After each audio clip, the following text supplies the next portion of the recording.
Okay. Ready? Yeah. Thank you guys for coming on tonight. Obviously, it's like everybody wants to be having spring fever, but it's good to do it here and then go out as we decided before, not to go out first but in here. So I want to start by introducing Khalil because I've known Khalil for a very long time, and I was really excited to be able to invite him to speak tonight. Khalil is not only a photographer and a filmmaker, he's also a poet and has numerous books which he's published. And he currently has an exhibition at Housing in Brooklyn, which is up till the 27th of April. If you're around, you should check it out. And he was a studio museum resident, as is Sable. I believe that's how they met. So that was 4 years ago or so, right? Like two. Time has passed very quickly for me. A few years ago. And the reason why we wanted to invite them to talk during this show is because all of the artists, Jessie, who isn't present but her work is up on the walls right now, works with word and sound and lens-based kind of ideas. She, I believe, studied photography also. As Sable is also an artist working in writing, bookmaking, photography, and visual arts. So we wanted to kind of have everybody here brewing in the same space. Sable was a graduate of Parsons. She did her MFA there. She went to Skowhegan, Sable Elyse Smith, in case you don't know. I feel like everybody there already knows each other though. And is a current studio resident at the Harlem Studio Museum. And her focus is on language and power in her work. So I think she's going to talk now, and she also has an upcoming show at the High Line, which is opening. It's called Agora, and that's opening on the 19th. So both of the artists tonight have shows which are happening currently. You should check them out. And you're going to start. So let's do it. Here we go. And then afterwards, so each person will talk, and then we'll open up to a conversation. And I guess if you guys want to open to conversation questions, then of course you're welcome to do that. Okay. Okay, cool. Yeah, so as Winona kind of said, I am both a visual artist and a writer. Those are sort of separate identities, but then they also show up in a studio and kind of seep into each other and like inform each other in very complex and sort of complicated ways. And so anytime I do an artist talk, I always include a reading and thinking about a kind of condensed version, or when I have to kind of summarize or give a kind of like shorter introduction. I was sort of thinking about what to do. And so today I'm going to read a text that I wrote. Only there's an image of an artwork up, but I decided to do this reading because I think while it is functioning as sort of an essay, it also is very illustrative of how my video practice works, and the thematics and the rhythm and the sound are all the same, so I think it kind of will be a nice entry point into potentially what me and Khalil will end up talking about. Okay, so the text is called Aesthetic Resilience, and it was originally commissioned by Recess Art, I think 2016, 15, the date slips me. Okay. And so the party continues. Every night I dance to the triplet hi-hat trap boy fantasy, a slow cerebration deceptively similar to my code-swapped histories, punctuated by an 808. Shout out to Becky. Every night I dance to the sex-laced crescendo as bands make their dance, but a desire for another's body as the heart decelerates and drugs slowly seep out of the system. I only want you when I'm coming down. Fuck faces. There's a rhythm for everything. The party is about a moment of suspension, feeling a rigorous sensation in the body, a pulsating tip to tip. Like Paul B. Preciado's testo gel, the moment it seeps in is palpable. Like pins and needles all prickly across the skin surface, and a slow numb that calls attention to each beat of the heart harder and harder. And the sensation conjured by this dance is void of history, geographic location, and pain. It's a sensation that's without my scars or muscle memory. It is without his trauma of domestic violence. It is without the memory of crack or our 80s birth. It is without those small deposits of rage. It is without, because even the sweat releases something from the body. Without, because we are giving everything, and to splurge is an act of depletion. I've listened to my peers recite remixed versions of the names of the recent fallen lately. I've watched the faces in white spaces as the words leave lips. I moisten my lips to receive these names. I insert my own name at times, wondering the difference between me and them. I am so moved by this murmur propping up each individual's performance or non-performance, propping up me as the energy in this space constricts and begins to envelop me and certain others in the audience. And I think about the camouflage of mourning and how space shapes itself around each of our bodies, pushing in a little more each time. This is a chance. This is a chance. The dance, however, is not an escape. It is a punctuation. It is about claiming an instant of time and something that could be mine completely, though at times I share it with others, as we are all our own orbiting planets spinning in excess and proximity to one another. And sometimes our bodies touch. Sometimes I run my shoulders up against his, and there is a transfer, a silent affirmation. We are taking up space at the same time and spinning the most delicate webs out of the strongest material imaginable. This is the dance. This is the work of living between a distinct moment when we push past exhaustion to elation, a static resilience glittering down. I want to dance, slick with sweat and cum and saliva. I want to hold the body in a state of titillation rushed to its peak by the simple act of being alive, by taking a breath, by breathing. The club is a sanctuary for queer liberation. Audre Lorde writes, "For those of us who live at the shoreline, standing upon the constant edges of decision, crucial and alone. For those of us who cannot indulge the passing dreams of choice, who love in doorways, coming and going in the moments between dawns. In the beginning," they said, "God created the heavens and the earth. The earth was without form and void, and darkness was upon the face of the deep." And the fiction continues. Being without form and void suggests a folding onto itself, so that it may always be both, negating the other, while the dance just holds us in, detaches our weight and gives us a small respite. It is a portal, a tiny dressing room to construct and sharpen our outfits, our attitudes, our swag, and presentation as we go in the world and perform our positions, in the hopes to acquire or swap into other positions, permission to be amorphous. A woman I dated once was really attracted to my ability to slip. She put language to a fluidity that she identified in me. For her, my slippage to female was only visible when we fucked. Though in fucking, I oscillate back and forth in a way she did not find present as I walk through the world not fucking. And so I wonder about the rhythm of my walking. This walking through as opposed to being rested in. This pendulum sway from form to void. Funk music does not occupy a space separate from the sex and the drugs. It is about a visceral manifestation of pleasure, to negate the flaws detrimental.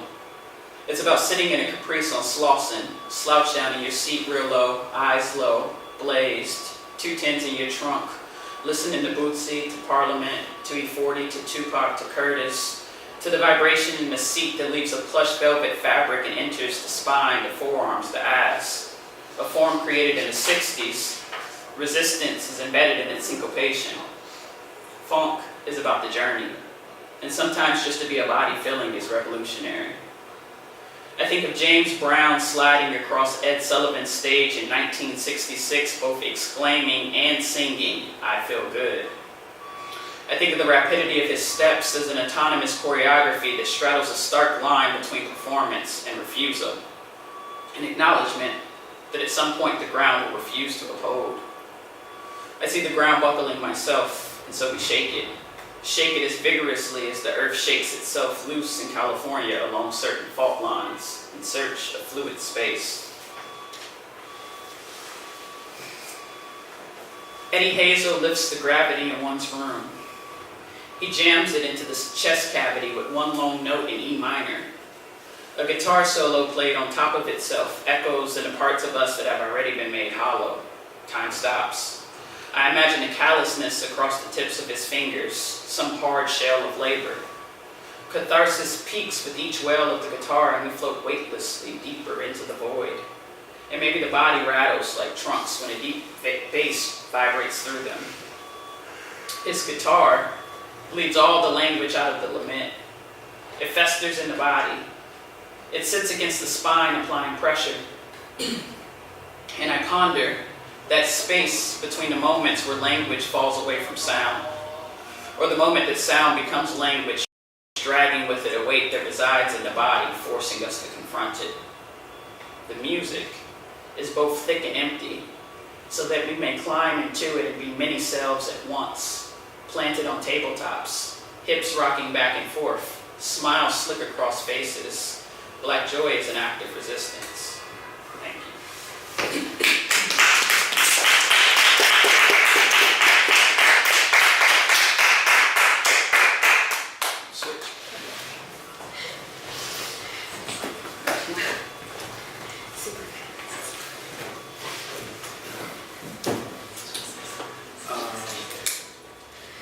How is everyone? Good. That was great. So thank you. I remember reading that text. What were we talking about? Sable. So I'm gonna.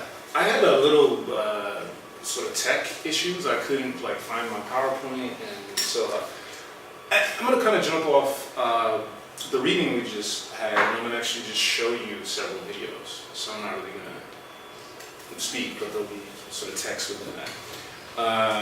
So,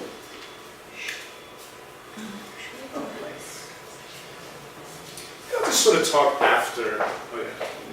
You want the lights off, right? Yeah.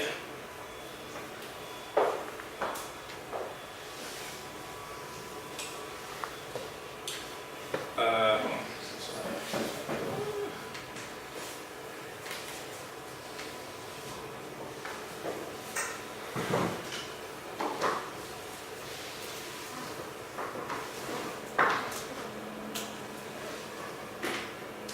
It's coming.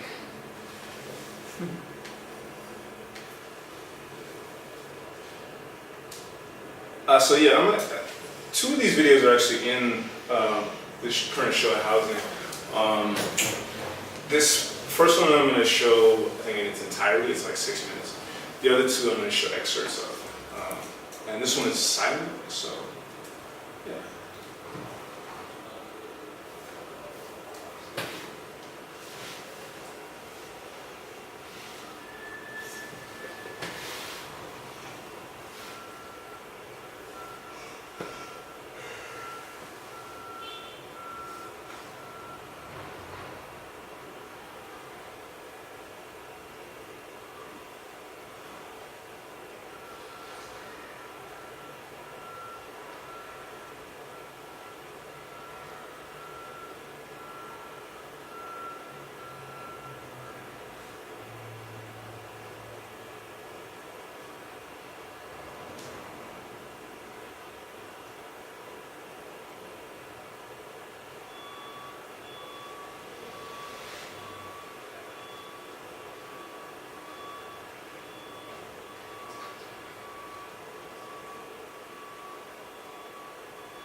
So yeah, I'm gonna show.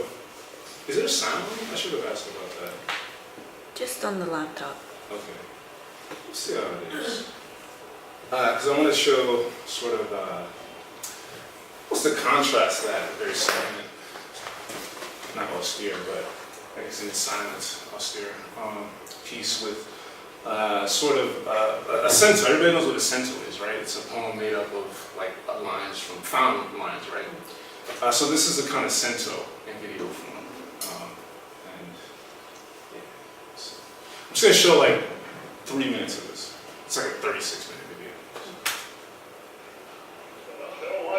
Right after these messages.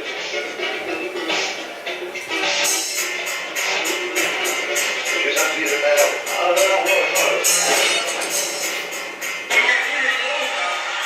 Let's go. Hey, aren't you Frederick Douglass?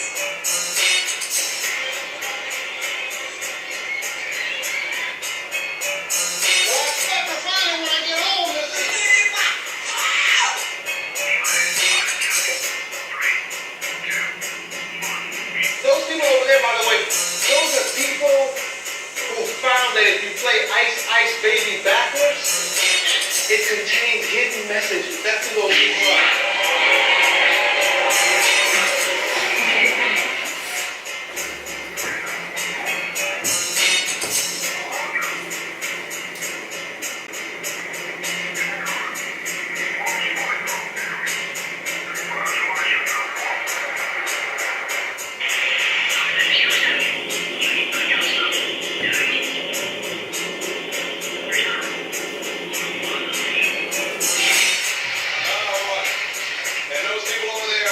Say no to drugs, but yes to free t-shirts. That's what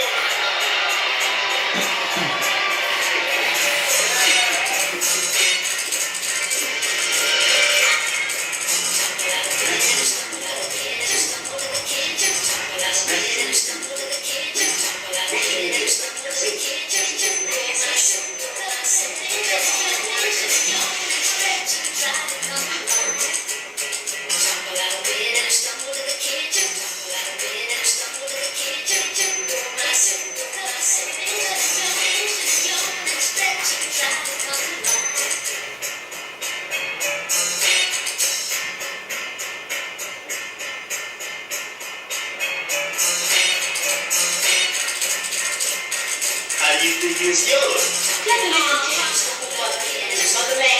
Yeah, so it's for the sisters. what? Well, if it was for brothers, wouldn't it be to the bottom? Still tight.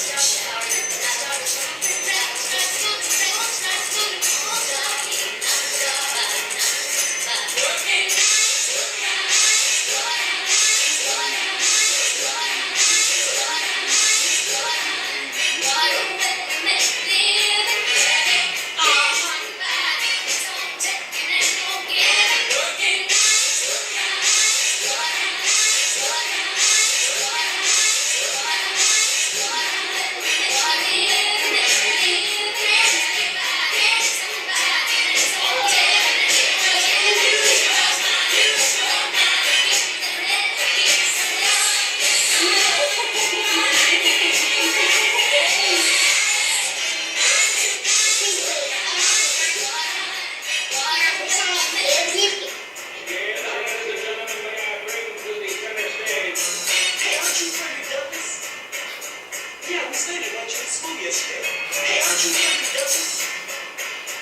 studied about you in school yesterday. Hey, aren't you Frederick Douglass? Yeah, we studied about you in school yesterday. Hey, aren't you Frederick Douglass? Yeah, we studied about you in school yesterday. Great, our food is unfit to eat. Stay watching on TV while some local news captain knows. Today we had 15 homicides, 63 violent crimes. That's exactly the way it's supposed to be. Crazy. It's like everything everywhere is going crazy, so we don't go out anymore. We sit in our houses, all the world we're living in is getting smaller. All we say is please, and please believe us. Yeah, that's a lot of shit. Reach out to the head. Oh, God damn.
I forgot to say that video actually does have stuff I shot. I forgot, but it's mostly comprised, as you see, of this found footage.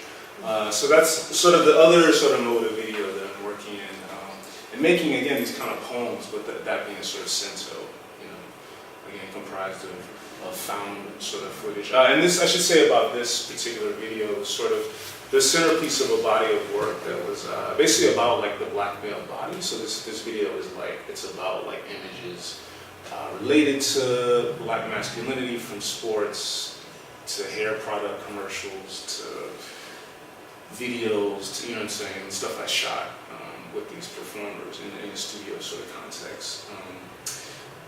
Really dramatizing sort of these ideas. So you have like this magnifying glass, you know, over this figure.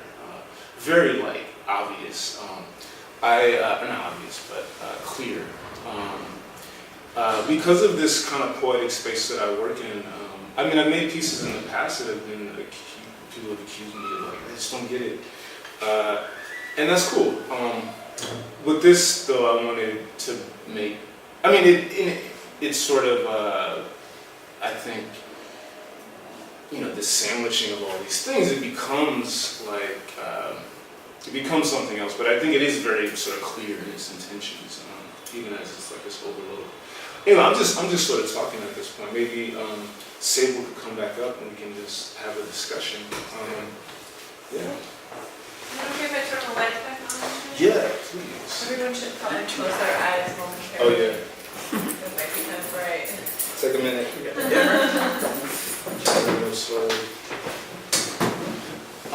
So yeah, I'm gonna stop now. I always forget to like say thank you. I want to thank Winona so much for inviting me. It's a pleasure to be here talking about the work, and to say for so yeah, but I didn't say that. So yeah, so like I say, we can just sort of open it up. I mean, I think that, you know, I have a question or two, I don't know.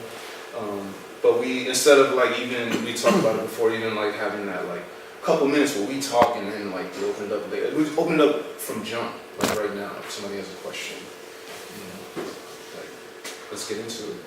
I mean, I can talk a little bit more about sort of what I'm working on, what I'm doing, if that would be sort of helpful, or, you know, if somebody just wants to get in there. Why not? I should say the other sort of mode of like video making that I'm interested in that I didn't show is one where it's sort of completely constructed in the studio or with performers, right? So it's not a found thing, it's not text, you know, as you saw in the first piece. It's not sort of like, there's a video I was going to show called Poems for Every Occasion, and it's like these, I think it's like 20 something vignettes. I wrote 30, like one sort of for each day, playing around with this idea of the occasional poem. People know what an occasional poem is, right? It's like, so somebody getting married, you would write an ode to their love or whatever, you know what I'm saying? So on that occasion, or like a child being christened, you know what I'm saying? You can write an occasional poem.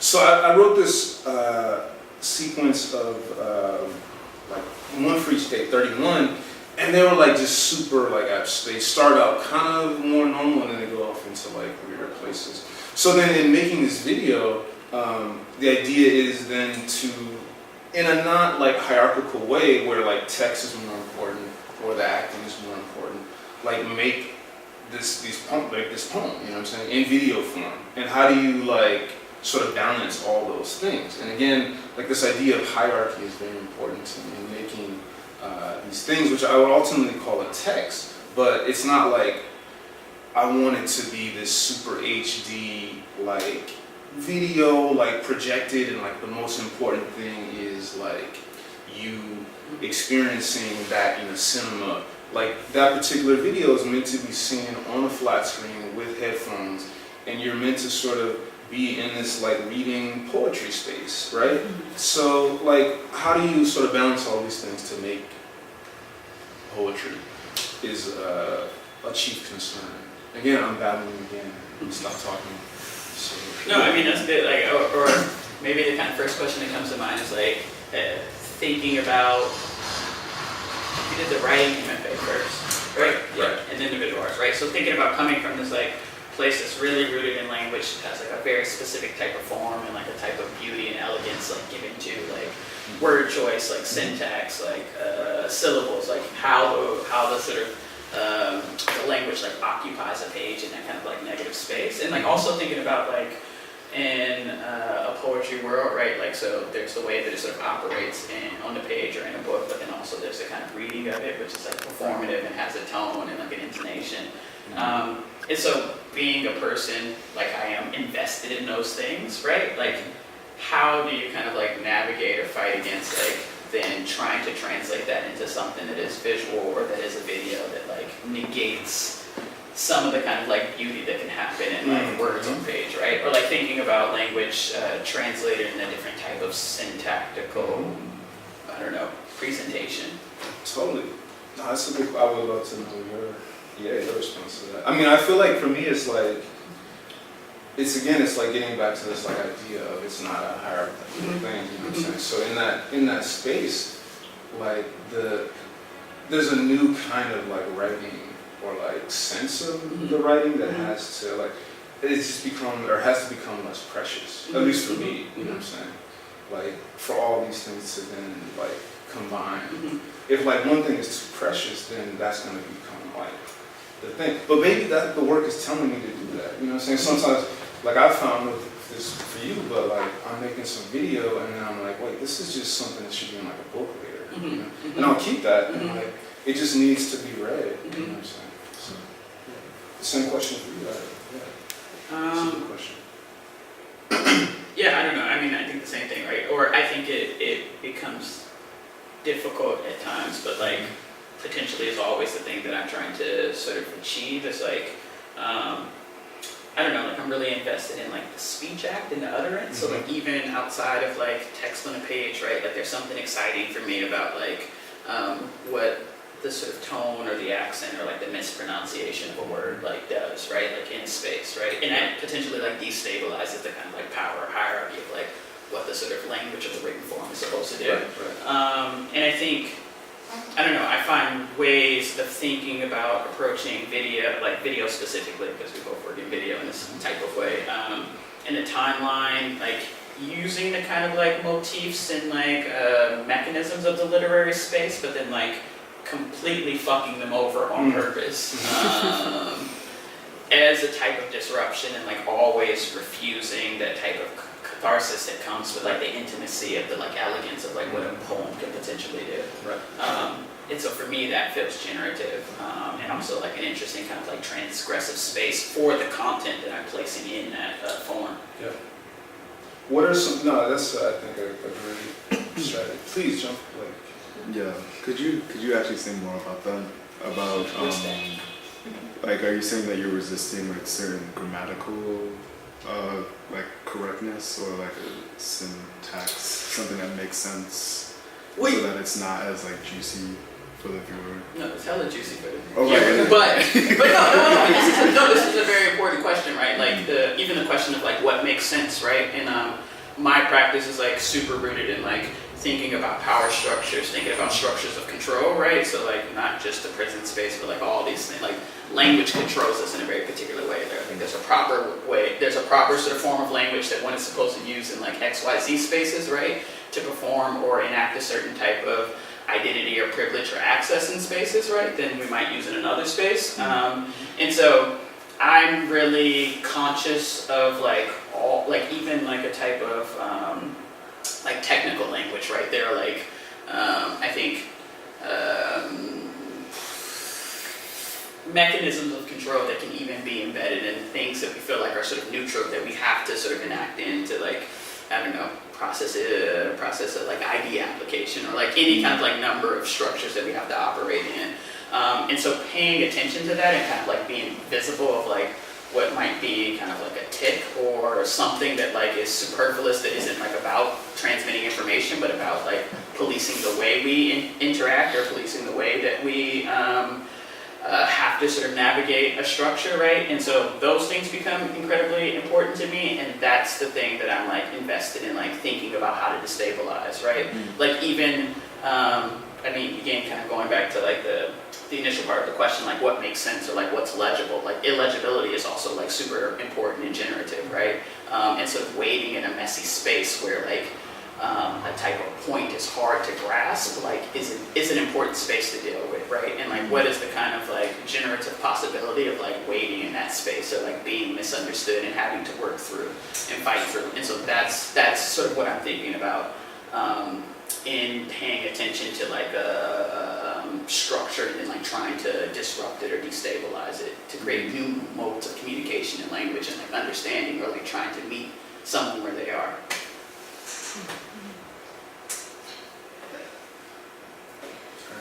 I forgot the question I was just going to ask you. I think it was related. It was in the zone. It was in the zone. Oh, yeah. I'm glad you followed up. Shout out to Elliot to follow up. I was going to say, I remember this. So I remember reading this in conjunction, this text, sorry, this thing I'm pointing at, in conjunction with Lauren Halsey's exhibition. So was it just a side? Yes. For my clarification. Yeah. Was it commissioned by her or by Recess? Yeah. So basically what Recess does with the kind of like critical writing fellows, right? Like someone has a show up and then they have like a pool of applications and like emerging writers that they're interested in like working with, right? And you write a text that is not about the show, but it sits next to the show or it's in proximity to the show. So Lauren Halsey, who's also a mutual friend of both of ours, had a residency. Everybody at Recess knew that I knew Lauren, right? And then so they suggested like I be the writer, and she's like, of course, because we've been having like years of intimate kind of like conversations. And so the text is meant to like think about some of the things that like exist in her practice, so specifically like funk music, right? But then also the kind of like overlap or the concerns in the periphery, like conversations around the practice. And our relationship, right? Like I think intimacy is also like a topic that Lauren is sort of addressing in like a certain way, and then like it also shows up in my practice, but like in very different ways, and maybe it's sometimes under the surface or not like immediately sort of perceived. But also there's this kind of like engagement with music and musicality that like is important to Lauren and important to me and important to like even our friendship. So this text was like printed in the format of like a CD booklet, so meant to be the liner notes. And me and Lauren created a mixtape of like just shit that we listen to, because we're both from California. So there's like a kind of like musical like history that also like talks about the kind of like trajectory of funk music and like all of its influences that influence our work. So this is like the intro to that, and then there's a playlist that is also on Recess website, and then I wrote like an introduction to the playlist.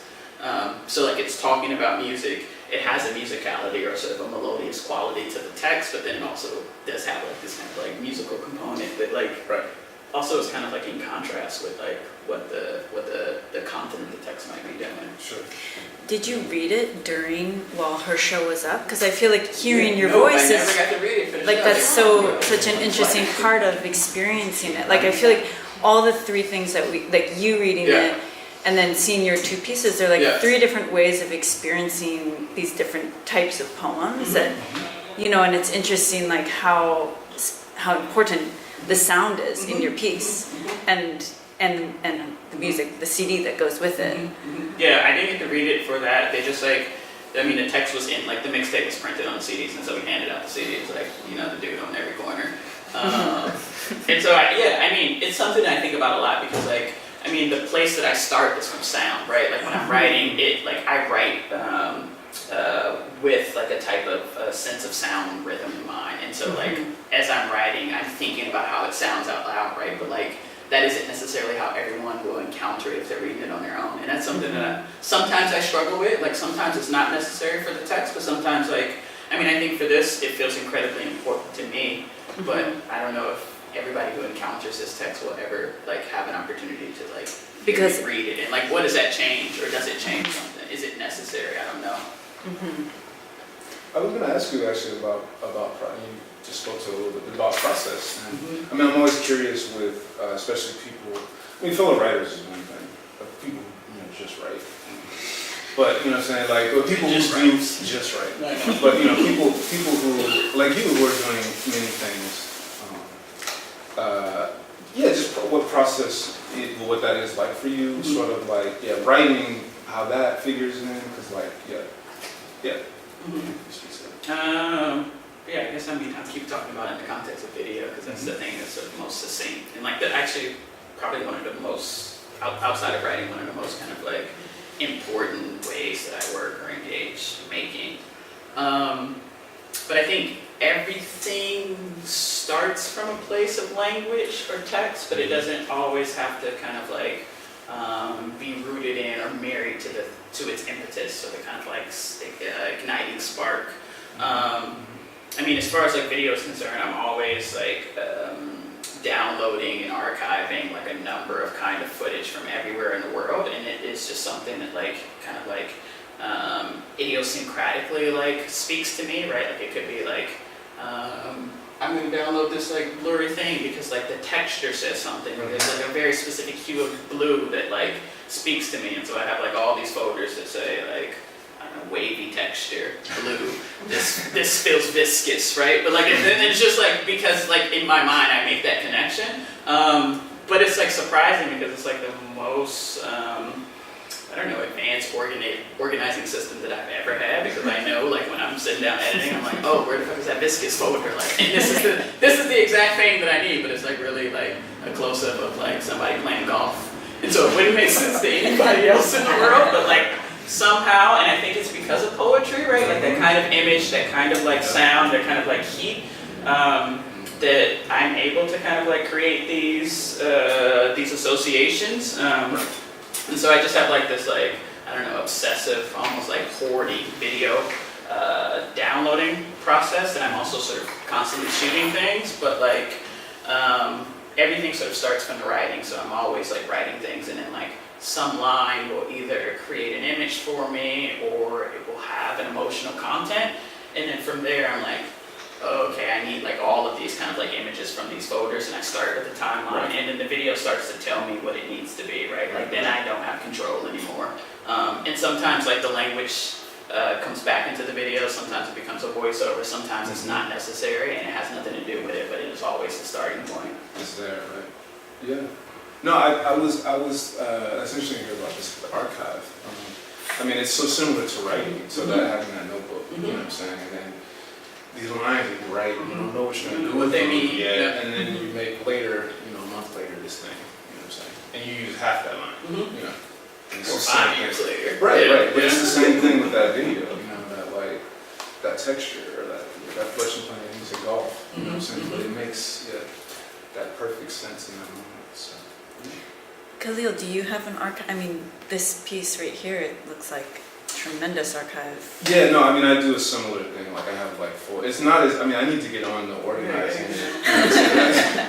Mine is just like, kind of by time, you know what I'm saying? Time don't work for me. I don't understand time. Like, dudes punching walls, folder. no, but see, like, it becomes, or visually it's kind of organized. Like, so I'm giving myself less credit. But yeah, I have thousands of clips from most of YouTube. I go into like World Star Hip Hop and find stuff, and then go on YouTube, download it. Also music, like I download songs like every fucking second and like cut out a clip. It's like this bit of the hook, this moment right before the beat drops, this moment of like catharsis, but like I don't let it happen. Like this kind of like wail in the voice, but we don't hear what the word is, right? And then those are also in folders. Same. Not as organized. I have a question about quoting. I don't know what the phrase that you used when you said it was the type of poem that you're using. Oh, cento, that's the... Cento? Cento, yeah. Okay, but then also just with the film, the first piece that you showed, the title, with that, the text changed the font, and then it seemed like you were quoting, like it was some kind of different voice was coming in. Oh, when it went to like subtitle? Yes. Yeah. It was, I don't know, so I couldn't tell. I was curious if that was actually coming from a specific place, if you want to talk about that. or not. And then curious how you added Audre Lorde into your piece also, and just the idea of bringing other voices into both of your works, if you want to talk about that. No, that's a good question. That particular text actually is all me. That's maybe like the third video I've made that's just text like that. And yeah, it's sort of playing on this idea of like translating something, but like there's nothing on screen. Usually though, it's just the subtitle or it's just the titles, right? And I've made also videos where it's titles over like stuff either I've shot or like film stuff, right? So it's this idea of the title over it and that kind of information. But with that video, with this sort of switching, I just sort of wanted, I mean, it's a pretty long, I mean, it's like a 6-minute video, but it's a pretty long poem. It's like a maybe 8-page text or something like that, 9 pages. So I just wanted to sort of visualize somewhat the sort of like flips and leaps of logic that are, endemic to poetry, but also my particular kind of poetics in particular. But to visualize that somewhat, and so you have like both these jumps from title to subtitle. So like, just playing around with like the conveyance of information, like how that changes, and then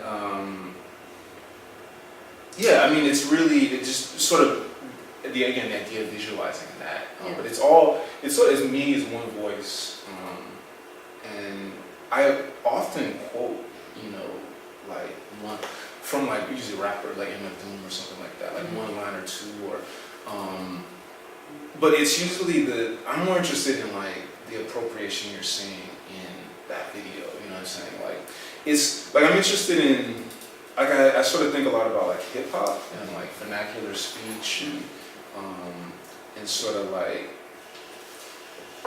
how like particular rapper, like I keep going back to MF Doom, like he'll take a sort of vernacular like phrase and like say it in such a way or combine that with another sort of idea and like point to the sort of the absurdity of that like cliche and like, you know what I'm saying, the absurdity of like the repetition just of life basically, you know what I'm saying? So I'm interested in like, and again, like visualizing that, and like when I'm quoting, it's like, I don't know, it's to get at a certain mood. It's not like anything, not that I think that what I'm saying or writing is like, hasn't been said better before like that, but what I'm interested in is quoting like something else, like the air or something like that, if that makes sense. Yeah, I mean, it kind of feels like maybe the dialects that you were talking about, it depends what spaces you're in, what voices come out. Yeah, I mean, also back to the music thing, right? Like it's like how black music production, like sampling, right? Like mixing, like collaging, like taking like leftover parts and putting it together to make something beautiful, right? Like it's sort of all the ways in which like this video functions, and like even thinking about like collapsing those languages together, right? Like even like, I don't know, what could be sort of considered like high art versus low art, and like what does it mean when those things are next to each other, seep into each other, when that informs the other.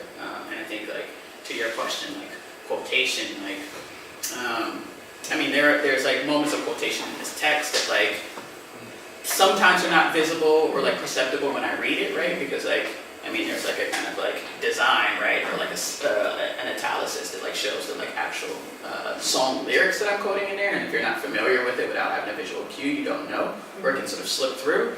But I think it like the quotation happens again also with like appropriated footage in like my video work.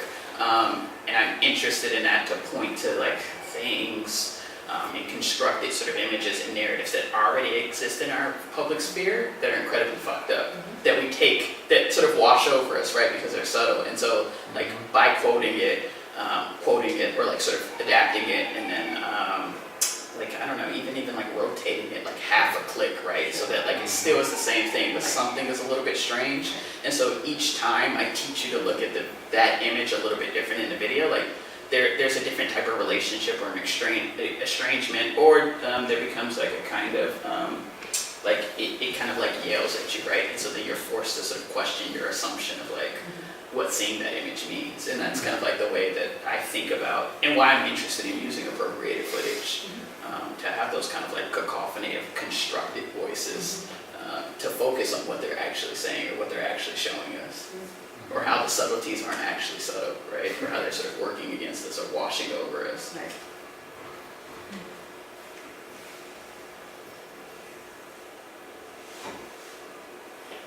I've always had this, I mean, I have a kind of double question that's been in my mind for about 20 minutes, so it may have buzzed into something that doesn't make a lot of sense right now, but seeing the way that you both presented tonight in that sequence in particular, I feel like really was kind of like demanding on the brain, because first we got this very like kind of accessible reading from you that was on the one hand complex, but like coming from a human mouth, there's a certain familiarity and like availability, and then going to the video, which was like taking a whole other brain load to give, to try to understand, to make sense of like the jumps that you were making. And I've always, every time I see Khalil, your work, or read your text, I'm always thinking like, what are his associations versus what are mine, and kind of like what demands does that put on you as a viewer to sort of make these leaps and bounds, but also like sometimes that's like the links are really close and sometimes they're so far and then they're so close and then you have to do these like acrobatics in order to kind of keep up with the relationships between the texts. And in that video in particular, especially like Josie was saying, with the two types of text, it's like this whole other manipulation, which is in a way like so much more controlled. It's like put onto you as a viewer, whereas when you read, you can take it in at your own pace. So it's like this sort of aggressive way, not aggressive, but very fixed way. And then seeing the video, like to be able to translate your use of language to your use of video, I've never made that connection until right now, how you're kind of like, I mean I have, but not in such a logical way as this Sento idea. And I was curious because Sable, tonight also we haven't seen as much of the kind of broad range of what you do, and there's a lot of it. And you've talked a little bit about how you've talked about how you use video and found footage, and but I'm kind of curious, like a little bit more going back to your work when it comes to your visual work, because you also do installations and other things, a whole broad range of things. And what you did tonight was very kind of poetic in my experience of it. So I'm curious where you bring in your work that you also have, which has to do with the prison and family stuff. And I'm curious like how those things aesthetically kind of come into play with all of these methods. It's all rooted in poetics. Poetry is the most important thing in the way that I approach and enter and access sort of anything. So it's the kind of first demand. Gotcha. And that could be like, I mean, it could obviously be maybe in more intellectual ways, right? Like I'm thinking about like the way the neons like function. Like I have a number of reasons why I chose neon as a materiality, and like they're not all sort of apparent on the surface, but there's a kind of like slow read even in the way that the body is in relationship to them in space, right? But like all that is about the kind of like poetics and poetry. I haven't shown a video, but I think it is apparent definitely in the way that the video works function, and just like how affective and kind of like visceral the viewer's experience is, whether I'm sort of reading something that is like, I don't know, has like kind of a type of dramatics to it, or if they're sort of situated in relationship to an object or a photograph or a video, right? Like that viscerality, that kind of like bodily knowledge and bodily relationship, and the poetics is the kind of first thing that I'm thinking about. And the content slips in and out, but like the poetics sort of never change, right? And that's the kind of like access and entry point that is most important to me, and that I privilege over everything.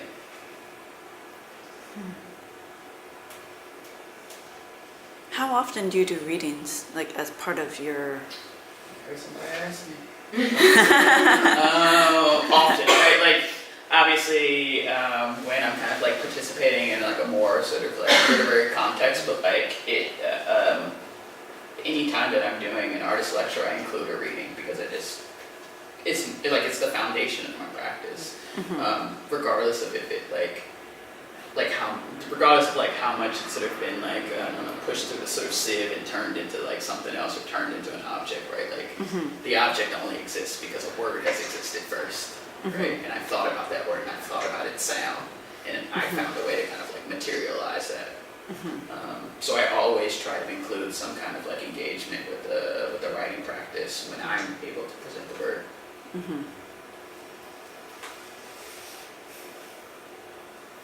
Why do you translate it into other media? Because there are other ways that the experience and knowledge or the information or the emotion can sit in the body, right? And so, like, even thinking about like a type of literary or like a poetic device, right? Repetition is something that like is potentially like a part of the kind of like poetry landscape, right? So like, if I write this and then I repeat it in like, if I translate this to an image, right? Like it's still sort of functioning in the cosmology of my practice as like this one long sort of epic poem that has these kind of like repeating refrains. And that's super important to me. Because there's also like a kind of sleight of hand, right? And a kind of like misrecognition or like a ghost image that like feels important, and like the same reason why I'm interested in like appropriated imagery, right? Like when it deals with like certain subjects, because there are things that we're sort of inundated with always, and some types of images that we take for granted without understanding the power or the like extreme violence that might be embedded in them. But when it's sort of shown to you in a slightly different way, then you start to recognize more and more. And so like that is like why my practice is sort of ambidextrous, maybe, because I'm interested in all of those kind of modes of reading. And that moment of like understanding and like not understanding, and misrecognition and legibility and illegibility. I mean, that happened a lot, I think, in the first video that you showed, Khalil, like, because it becomes narrative at certain points, and then it's not narrative, you know, so you like follow for a second, and you're like, okay, I'm starting to get this, like there's actually a sentence that's happening, and then it falls apart again. And that's a really nice, like, it's nice for the brain, because we're so used to reading things that we understand, you know, and like words that become sentences, that become paragraphs, that become a story, you know. So it's nice to see that, to visually see that happening, you know. Right, and when does it become autopilot when we're like so used to like consuming? Exactly. You're like, oh yeah, but like, are you processing it? Are you thinking about like what it means in relationship to the next thing, right? Yeah. But when that becomes disrupted, then like maybe you're forced to, or you're signaled to pay attention differently or consider what that word is doing there, right? And I felt like I couldn't be on autopilot with any of the works tonight, you know, like you sit back for a second and then you're lost.